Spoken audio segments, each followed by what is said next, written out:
Show में साथ देने का शुक्रिया। आप जो जिक्र छेड़ा है सेठी साहब ने, हम उसी पे बात करेंगे और इसी पे सवाल जो आया है वो मोहम्मद कासिम साहब हैं सऊदी अरब से।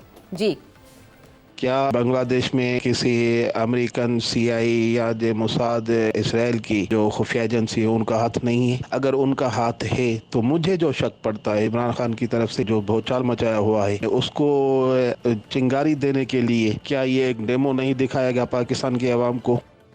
हाँ, इंटरेस्टिंग सवाल है। पहले बांग्लादेश को टैकल कर लेते हैं। देखिए, मैंने अपने पिछले प्रोग्राम में कहा था कि डोनाल्ड लू जो असिस्टेंट सेक्रेटरी ऑफ स्टेट हैं, जिनके बारे में खान साहब ने बहुत सी बातें की हैं कि उन्होंने रेजीम चेंज कराई है यहाँ, और अभी भी खान साहब उस बात पे डटे हुए हैं कि अमेरिका का हाथ था उनकी रिमूवल में, कि उन्होंने इस्टेब्लिशमेंट ख़ुसूसन जनरल बाजवा को के ऊपर प्रेशर था कि इसको ना आने दें, इसको तब्दील करें। अब क्या वो साजिश थी या कोई डायरेक्ट ऑर्डर था, ऐसी तो बात नहीं थी, मगर एक इंडिकेशन थी। This is Khan Sahab's position. अच्छा, अब सूरत हाल ये है कि बांग्लादेश के अंदर भी लोगों ने ये बात लिखी है, स्पेशली इंडियन कमेंटेटर्स, वो ये कह रहे हैं कि अमेरिका का हाथ है इसमें। वो कैसे है ये नहीं कह रहे कैसे है, और ये भी नहीं कह रहे क्यों है, मगर क्या ये ज़रूर रहे हैं कि डोनाल्ड लू जो है वो आया था, उसने मुलाकातें की थी इधर उधर, और उसके बाद उसका एक रोल भी रहा है अमेरिकन स्टेट डिपार्टमेंट में, रेजीम चेंज जहाँ जहाँ रेजीम चेंजेस हुई हैं या रेजीम को चेंज करने की कोशिश की जा रही है। अब वो अमेरिका का इंटरेस्ट क्या हो सकता है, और अगर इंटरेस्ट है तो किस तरीके से रेजीम चेंज कराएंगे। पहली बात तो ये है कि रेजीम चेंज कराने के तो दो तरीके होते हैं थर्ड वर्ल्ड कंट्रीज़ में।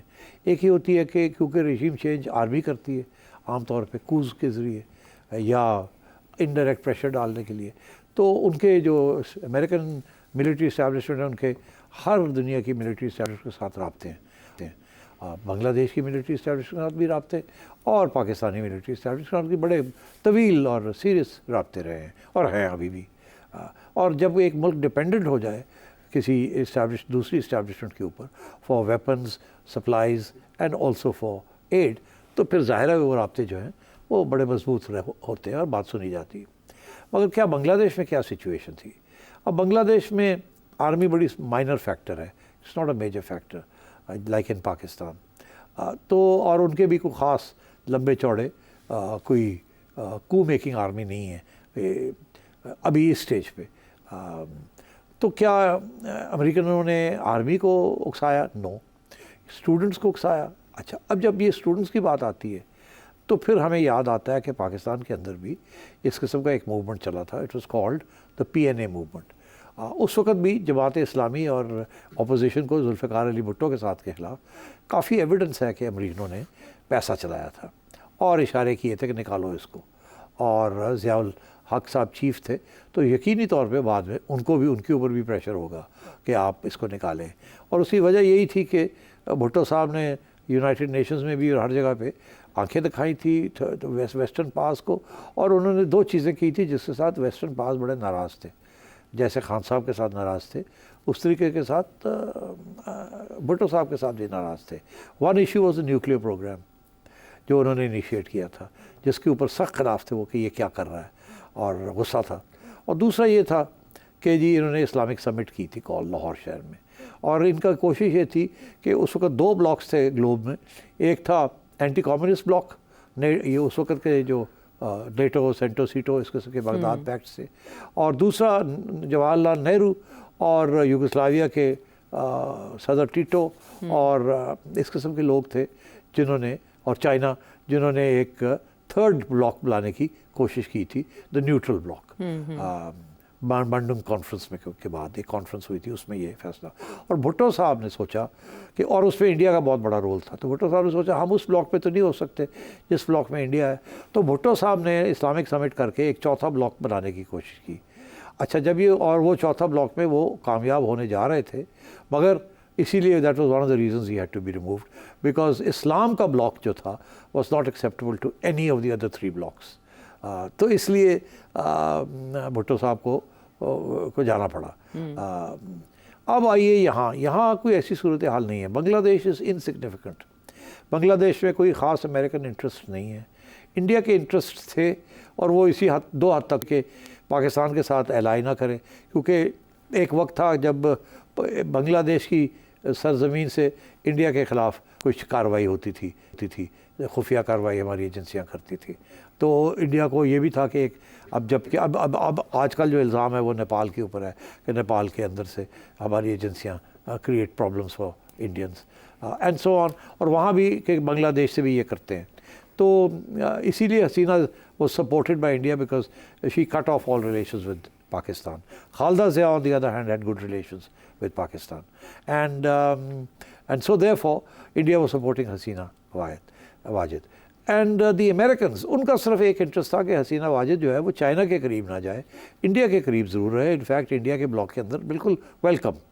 आखिरी स्टेजेस पे हसीना ने इंडिया से थोड़ा दूर होने की कोशिश की और उन्होंने चाइना के साथ कम्युनिकेशन खोल ली और उनको कोई रेल लाइंस और रोड लाइंस देने का फ़ैसला किया, क्योंकि इंडिया के साथ रिवर्स और पानी के ऊपर प्रॉब्लम्स हल नहीं हो रहे थे। तो उन्होंने सोचा कि थोड़ी बहुत लेवरेजिंग की जाए, जिसकी वजह से इंडिया भी नाराज़ था और अमेरिका भी नाराज़ हो गया, क्योंकि आजकल के ज़माने में इंडिया अमेरिका कोई भी एक्सेप्ट नहीं कर सकता किसी को भी कि वो चाइना के करीब हों, बिकॉज बहुत बड़ा कॉन्ट्रडिक्शन और क्लैश आ रहा है और चल रहा है बिटवीन अमेरिका एंड चाइना। अब वो रशिया वाली चीज़ इतनी नहीं रही जितनी वो जब फ्यूचर का सोचते हैं तो वो चाइना का सोचते हैं। तो इसलिए मैं समझता हूँ कि इसमें ज़रूर ये हो सकता है कि थोड़ा बहुत अमेरिकनों का हाथ हो, मगर कोई एविडेंस नहीं निकली इस वक्त तक। इंडियंस बड़े कन्विंस्ड हैं दो बातों के। एक भी वो ये कहते हैं कि ये साहब जो हैं यूनस, ये जो हैं ये बड़े प्रो अमेरिकन हैं और हमेशा इनको अमेरिका की और वेस्ट की सपोर्ट रही है। इसके ऊपर बाद में हम बात करते हैं। और दूसरा ये कि चाइना की वजह से कि हसीना का करीब होना अमेरिकन का भी इंटरेस्ट आ चुका था। मेरा ख्याल अगर था तो इतना ही होगा कि नॉट दिया होगा कि we don't mind get rid of या it's okay no problem, but क्या उन्होंने कोई डिलिबरेटली कोई चीज़ प्रोवोक की, मैं नहीं समझता। इतना इंटरेस्ट नहीं था उनका, मगर क्या अगर ये ऐसे हो would it suit them? Yes, why not. चलें, ये जो क्राइसिस वहाँ क्रिएट हुआ है इसमें अपॉर्चुनिटी देख रहे हैं कोई काशिफ साहब दुबई से?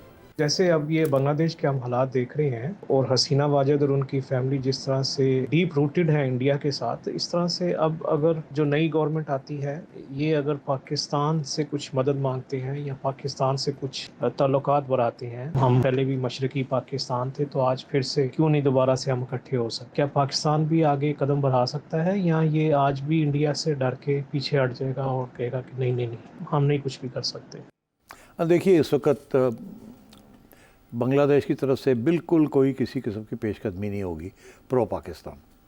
इस वक्त आपने बयान सुन लिया है जो नए इंटरिम एडवाइज़र हैं जो कि प्राइम मिनिस्टर ही समझे आप कि उनके जो 3 इस वक्त ऑब्जेक्टिव्स हैं। एक ऑब्जेक्टिव ये है कि एक फॉर्मल काबीना बनाई जाए, इंटरिम गवर्नमेंट बनाई जाए। अभी गवर्नमेंट नहीं बनी, इंटरिम, ये एक टेम्प्रेरी सिचुएशन है। नंबर 2 के इलेक्शंस का फ़ैसला हो कब होने और कैसे होने हैं। और तीसरा ये कि जो माइनॉरिटीज़ हैं बांग्लादेश की उनको प्रोटेक्शन मिले, बिकॉज इस वक्त जो माइनॉरिटीज़ हैं ख़ुसूसन हिंदूज़, उनके ख़िलाफ़ काफ़ी गुस्सा है, क्योंकि हसीना वाजिद और अवामी लीग बड़ी प्रो इंडिया थी और अब वहाँ भी pro India means pro Hindu. तो वहाँ काफ़ी कुछ इंस्टेंसेस आए हैं जहाँ हिंदूज़ को परसिक्यूट किया जा रहा है और वो कुछ भागने की भी कोशिश कर रहे हैं बॉर्डर क्रॉस करके इनटू कैलकाटा एंड अदर्स। तो सबसे पहले आज जो बयान आया उन्होंने यही कहा है कि अगर ये जो अटैक्स हो रहे हैं माइनॉरिटीज़ के ऊपर, नाम नहीं लिया उन्होंने, मगर उनका जो इशारा है वो हिंदुओं की तरफ है कि ये अगर अटैक्स बंद नहीं होंगे तो मैं रिज़ाइन कर दूँगा। बड़ा सख्त स्टेटमेंट है। और ये बाय द वे ये मैं आपको बता दूँ कि ये जो अटैक्स हो रहे हैं ये कौन कर रहा है। ये अभी तक ये बात आई नहीं है, मगर बात आएगी। ये वही लोग हैं जिनके ऊपर क्रैकडाउन किया था हसीना वाजिद ने, जो कि बड़े एंटी इंडिया थे और प्रो इस्लाम थे, और उनमें जमात इस्लामी सरफहरिस्त है। और इस वक्त आप देखें कि Jamaat is now once again back on the streets. हालांकि बड़ी उनको क्रश किया था मगर वो ख़त्म नहीं हुए। उनके बड़े लीडर्स को एक्सिक्यूट भी किया गया, मारे भी गए, and yet Jamaat is still a factor there, but not a very important factor, but nevertheless a factor. 15 साल में वहाँ सेक्युलरिज्म काफ़ी उसने काफ़ी रूट्स पकड़े हैं, और ये जो गवर्नमेंट आई है ये भी मैं समझता हूँ ये सेक्युलर गवर्नमेंट है, होगी और रहेगी। ये उसको तब्दील नहीं करेंगे। तो इसलिए इस वक्त पाकिस्तान के साथ कोई ओपनिंग क्रिएट करना, अब मेरा ख्याल है वो समझेंगे कि ये this is not the right time. इस वक्त वो इंडिया को कह रहे हैं कि आप प्लीज़ हमें डिस्टेबलाइज ना करें, आप हमें सपोर्ट करें स्टेबलाइज होने में। तो इस किस्म की सूरत में वो कोई ऐसी चीज़ नहीं करेंगे जिससे इंडिया और प्रोवोक हो जाएगा और गड़बड़ डिस्टेबलाइज करने की कोशिश ना करें। तो for the time being I don't think they will be any overtures, but I think in the longer term once a new government is formed, मैं यकीनी तौर पे आपसे ये कह सकता हूँ कि that government will be neutral between India and Pakistan.